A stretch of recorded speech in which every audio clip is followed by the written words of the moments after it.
At number 1, the game that didn't just meet the impossible hype, it exceeded it. Ghost of Yotei. When Sucker Punch announced this, the big question was, can they top Jin Sakai? Now that we've spent 50 plus hours in the frozen wilds of Izo, the answer is a resounding yes, they can. Where Tsushima was about defending a home, Yotei is about hunting in the wild. And you feel that shift in every single mechanic. The combat evolution here is staggering. Move from the rigid samurai stances of the first game to this fluid, weapon swapping dance felt incredible. Being able to switch from dual blades to the heavy Odakai mid-fight changed the rhythm entirely. And let's be honest, landing that first perfect shot with the matchlock rifle, it never got old. But the real star? The wolf. We all hoped the companion mechanics would be good, but having your wolf fight alongside you created a bond that grounded the entire story. It turned a lonely exploration into a partnership.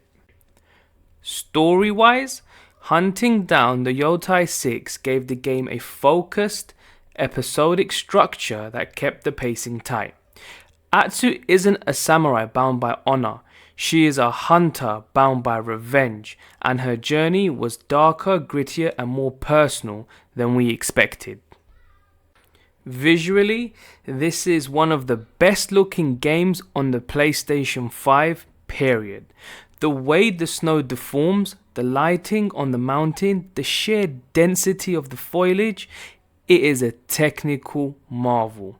Ghost of Yotei is a masterpiece. It respects its roots but wasn't afraid to grow into something wilder. If you only played one game in 2025, I hope it was this one. At number 2, we have the comeback story of the decade. We thought we had seen the last of him in the following, but Techland didn't just bring Kyle Crane back from the dead, they turned him into a monster. This is Dying Light: The Beast. After the sprawling cityscapes of Dying Light 2, moving the action to Castle Woods was a genius pivot. This isn't just parkour on skyscrapers anymore. It's tight, claustrophobic survival in a dense rural nightmare. The atmosphere here is heavier, it's scarier, and because you have the 4x4 vehicle integrated right from the start, traversing this map feels like a perfect mix of the first game's agility and the following's vehicular chaos. But let's talk about the elephant, or rather the beast, in the room. For 14 years, Crane was experimented on, and now you get to unleash that trauma. The new Beast mode isn't just a power-up, it's a get out of jail free card that turns you from prey into the apex predator. There is nothing, and I mean nothing, more satisfying in 2025 than getting cornered by a volatile at night, popping beast mode and absolutely tearing them apart with your bare hands.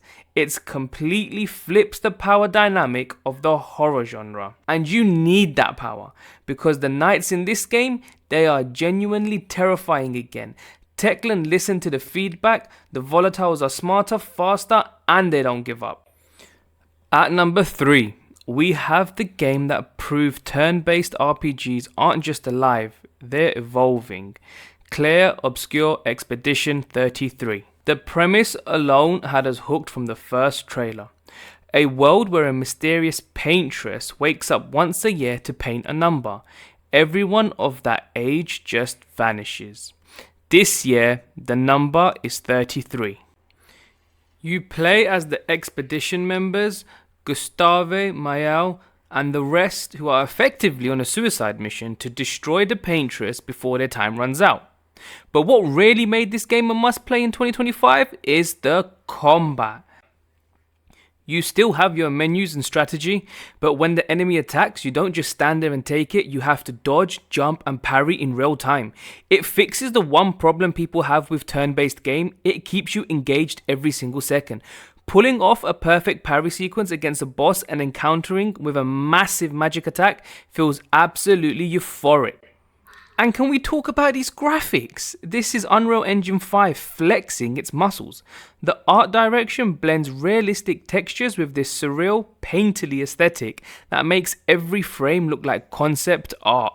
If you were looking for the best RPG of 2025, this is it. It's stylish, it's heartbreaking, and it's undeniably fun to play. At number 4, we have the game that saved relationships and maybe ruined a few.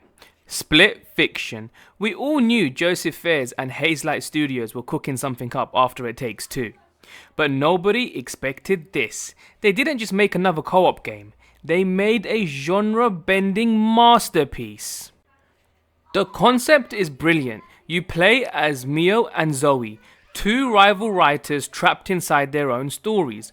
One writes hard sci-fi and the other writes high fantasy. What follows is the most creative clash of styles I've ever seen. 1 minute you are riding a dragon through a medieval siege, and the next you are hacking terminals in a gravity-defying space station. But the real innovation, it's right in the name. The way you manipulate the split screen itself is genius. Pushing the border to give your partner more room, or literally jumping across the divide to swap genres mid-fight, it feels so fresh, it makes the UI part of the gameplay.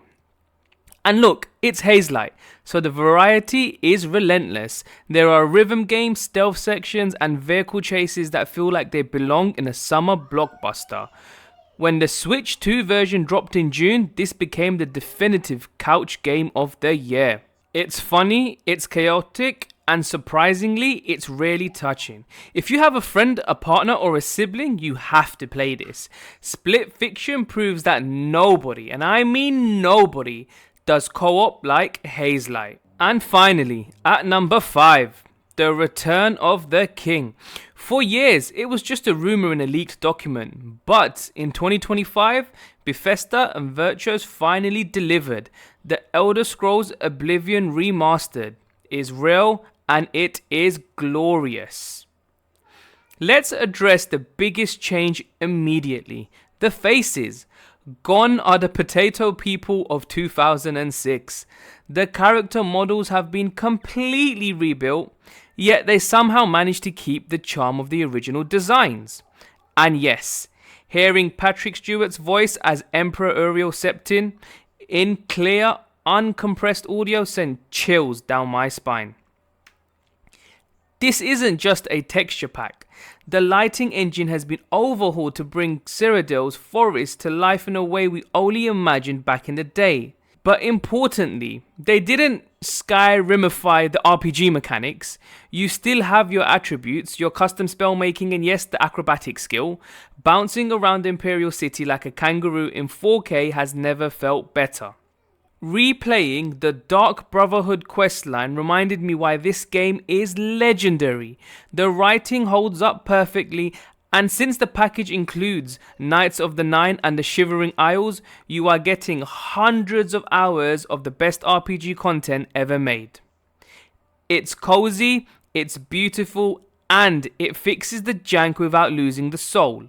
Whether you're a returning hero or stepping out of the sewers for the first time, Oblivion Remastered was the perfect way to close out 2025.